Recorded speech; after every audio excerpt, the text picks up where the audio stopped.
ఏమ్మా, చాలా భారంగా ఉందా? లోపల ఏదో తెలియని అలజడి, ఎవరికీ చెప్పుకోలేని వేదన నిన్ను తొలిచేస్తుందా? నీ కళ్ళలోకి చూడు. ఆ కన్నీటి వెనుక ఉన్న కథ నాకు తెలుసు. నువ్వు పడే ప్రతి ఆవేదన నా గుండెను తాకుతోంది.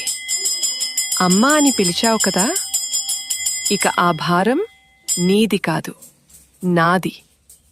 నీ మనసు మీద ఉన్న రాళ్లను తీసేయ్. లోకం నిన్ను తప్పుపట్టవచ్చు, నీవాళ్లే నిన్ను అర్థం చేసుకోకపోవచ్చు.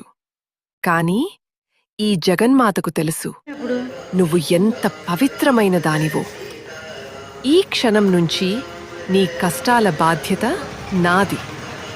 చీకటిని చూసి భయపడకు, నీ వెనకాలే వెలుగునై నేనున్నాను. అపజయం నీ తలుపు తట్టిందని కుంగిపోకు.